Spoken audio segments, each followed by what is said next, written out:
ఇది దోసకాయ tomato curry అండి. పుల్ల పుల్లగా చాలా బాగుంటుంది. పిల్లలు చాలా ఇష్టపడి తింటారు.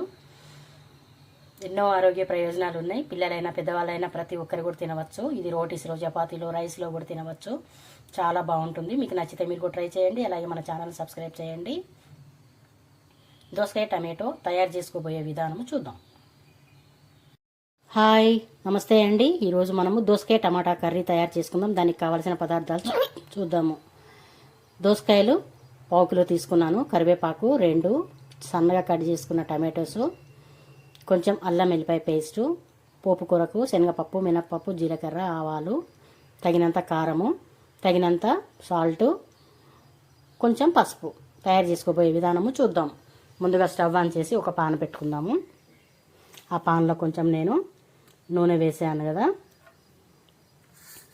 పోపు గింజలు వేద్దాము. తాలింపు కొంచెం వేగిన తర్వాత, తాలింపు కొంచెం లైట్ బ్రౌన్ కలర్ వచ్చింది కదా, ఇప్పుడు మనము కట్ చేసుకున్న ఆనియన్ కూడా వేద్దాము. వేసి మంచిగా కొంచెం లైట్ బ్రౌన్ కలర్ వచ్చే వరకు ఇలాగా కలియపెడుతూ ఉందాము.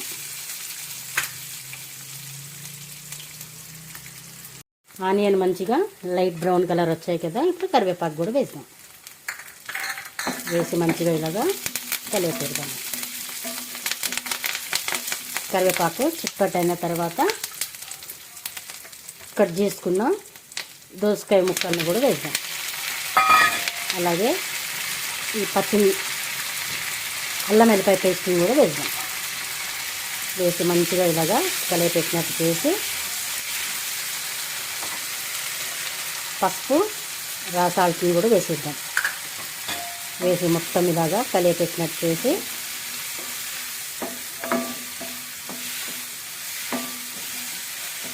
మొత్తం ఇలాగా మంచిగా కలియపెట్టేస్తున్నాం కదా. ఈ ఉప్పు పసుపుతో దోసకాయ అనేది మంచిగా మగ్గుతుంది.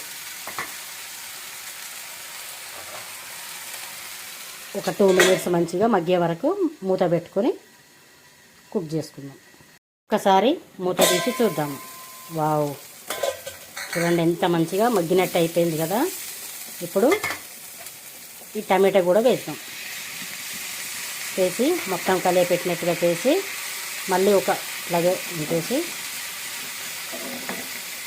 ఒక 2 మినిట్స్ మళ్ళీ మంచిగా మూత పెడదాం. ఒకసారి మూత తీసి చూద్దాము. టమాటా కూడా చూడండి మంచిగా మగ్గినట్టు అయింది కదా. ఇంకా కొంచెం మగ్గాలి. అయితే ఈలోపు మనము ఈ కారం అనేది వేద్దాము. కారం వేసి మంచిగా కలియపెడదాము.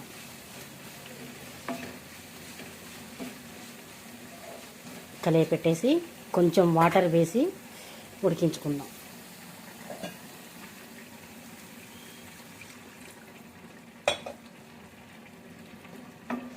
వాటర్ వేసి ఉడుకుతూ ఉంటే కొంచెం కారం కూడా ఉడుకుతుంది. ఈ టమాటో దోసకాయ మంచిగా ఉడికి కర్రీ సూపర్ టేస్ట్ వస్తుంది. మళ్ళీ ఒక 2 నిమిషాలు మూత పెట్టి మంచిగా ఇలాగే ఉడికించుదాం. ఇప్పుడు ఒకసారి మూత తీసి చూద్దాము. వావ్, చూడండి మంచిగా ఉడికిపోయి ఆయిల్ అనేది పైకి వచ్చింది కదా. ఇంతేనండి, దోసకాయ టమాటో కర్రీ రెడీ అయిపోయింది. ఇప్పుడు కొంచెము కొత్తిమీర వేసి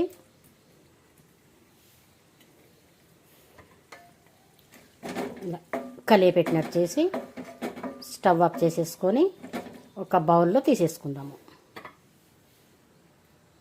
చూడండి, మనం ఒక సర్వింగ్ బౌల్లో తీసుకున్నాం కదా. దోసకాయ టమాటో కర్రీ రెడీ అయిపోయిందండి.